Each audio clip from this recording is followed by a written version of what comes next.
తిరుపతి జిల్లా చంద్రగిరి నియోజకవర్గం పాకాల బస్టాండ్లో ప్రైవేట్ వాహనాల హవా కొనసాగుతోంది. ఆర్టీసీ బస్సులు నిలిచిపోతున్నాయి. ప్రయాణికులు ఇబ్బందులు పడుతున్నారు. ప్రహారీ గోడ పూర్తవకపోవడం వల్లే ఇది జరుగుతోందని సిఐటియు నేత మధుసూదన్ రావు ఆందోళన వ్యక్తం చేశారు. తక్షణమే స్పందించి గోడ నిర్మాణం పూర్తి చేయాలంటూ ఆర్టీసీ అధికారులను కోరుతున్నారు.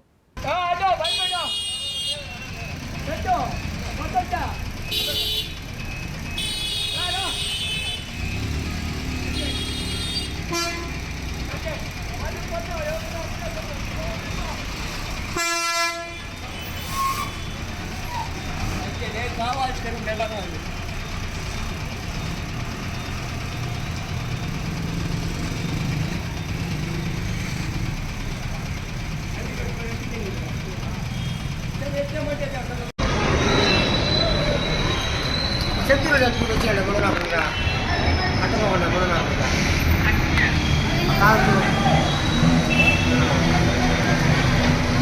సిఐటి జిల్లా కమిటీ సభ్యులు పాకాల ఆర్టీసీ బస్టాండ్ దగ్గర ఉన్న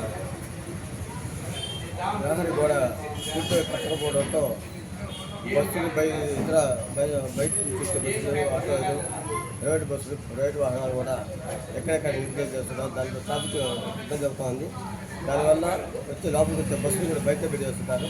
కాబట్టి గోడ అసంపూర్తిగా ఉండేది గోడను పూర్తిగా గోడ కట్టేసి ప్రయాణికులు ఇబ్బంది లేకుండా చూడాలని విజ్ఞప్తి చేస్తున్నాం.